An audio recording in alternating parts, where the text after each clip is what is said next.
আজি আমি মেজৰিটি কি ধৰণৰ হয় তাক চাম। মেজৰিটি 4 ধৰণৰ পোৱা যায়। এটা হৈছে simple majority, absolute majority, effective majority আৰু স্পেচিয়েল মেজৰিটি। সিম্পল মেজৰিটি হ'বৰ কাৰণে যিটো হাউচতে নহওক কিয় সেই হাউচটোৰ টোটেল মেম্বাৰ সেইদিনাখনি যিমান মেম্বাৰ প্ৰেজেণ্ট থাকিব তাৰ যিমান ভোটিং হ'ব সেই ভোটিঙৰ 50%তকৈ যদি বেছি ভোট পোৱা যায় তেতিয়া সেইটোকে কোৱা হ'ব সিম্পল মেজৰিটি।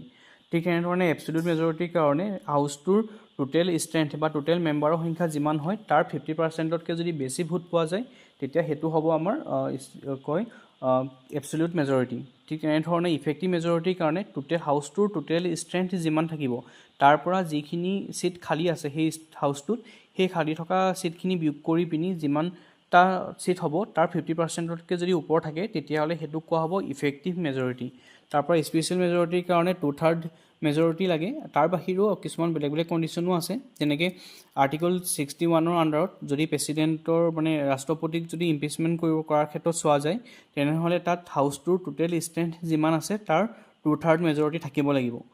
আৰু তেনেধৰণে সংবিধান সংশোধনৰ ক্ষেত্ৰতো যদি কৰিব বিচৰা হয় তেনেহ'লে হাউচটোৰ টোটেল যিমান মেম্বাৰ প্ৰেজেণ্ট আছে তাৰ 2/3 মেজৰিটি লাগিব।